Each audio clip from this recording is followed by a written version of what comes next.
Once upon a time, in a faraway kingdom, there lived a man named Lucas. You can probably guess what happened next. Yep, that's right. You're listening to the tale of the prisoner in the cell. So let's dive right in.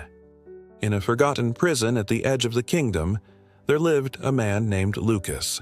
Years ago, he had been accused of a crime he did not commit. Though innocent, he was sentenced to decades behind stone walls. At first, Lucas resisted. He shouted his innocence, cursed the judges, and dreamed of escape. But after years of failed attempts, hope withered. His days became cycles of monotony. The clang of iron doors, the meager food, the silence of stone. One night, sitting on the cold floor, he whispered to himself, "My life ended the day I entered this cell." Then one day, as the sun cast long shadows through the barred window, an elderly monk visited the prison. He was not like other visitors who came to preach or judge. Instead, he sat quietly across from Lucas, eyes calm. "Why are you here?" Lucas asked bitterly. "To give you a gift," the monk replied, handing him a small cracked mirror. Lucas laughed harshly. "A mirror? I live in darkness. What use do I have for vanity?"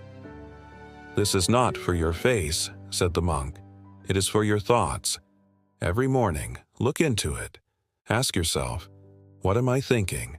That is where your prison truly lies." Before Lucas could protest, the monk left. The next morning, Lucas woke with the sunrise, pulled the heavy iron bars, and shuffled to the corner. Holding the cracked mirror, he stared into its depths, expecting to see only his own tired face. But what he saw shocked him. Chains of words wrapped around his reflection, each link a whisper of his thoughts. Hatred, bitterness, despair. Startled, he dropped the mirror. When he picked it up again, the words still clung to him. For days, he stared into the mirror, unable to look away. Slowly, he realized. Though his body was caged, his real prison was built from thoughts. Determined to test the monk's words, Lucas began changing his inner dialogue. Each morning, he whispered, "I am still alive. I can still learn."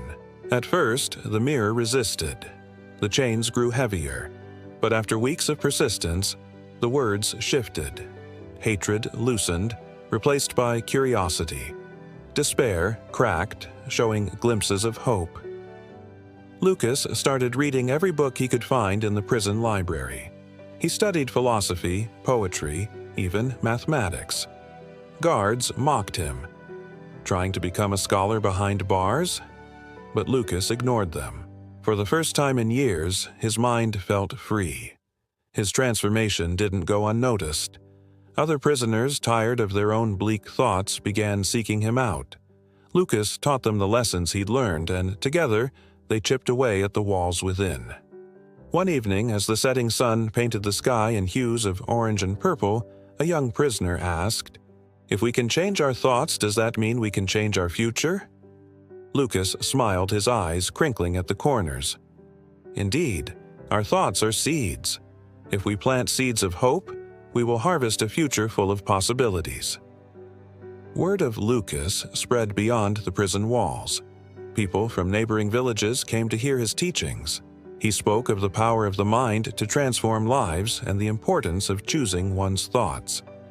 His message resonated with those who felt trapped, hopeless, or burdened by a past they couldn't change. But Lucas never forgot the depths of despair he'd personally plumbed.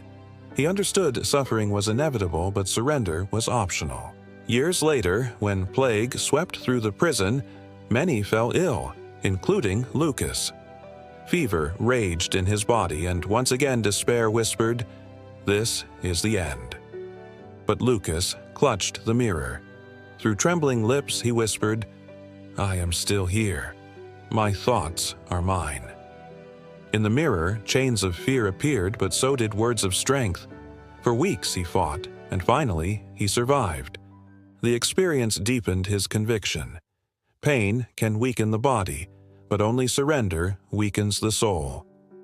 Decades later, when Lucas was an old man, a new king pardoned many prisoners, including him. When he stepped outside the gates, sunlight touched his face. Tears blurred his eyes. Yet he realized something strange. He no longer longed for freedom the way he once did. "Out here or in there," he whispered, "I was always free the moment I mastered my thoughts." In the years that followed, Lucas traveled, carrying the cracked mirror, teaching whoever would listen. We live inside the prisons we build with our minds. Tear down the walls, and no chain can hold you. And that, dear listeners, is the tale of the prisoner in the cell, a story about finding freedom not in the absence of walls, but in the strength of one's thoughts.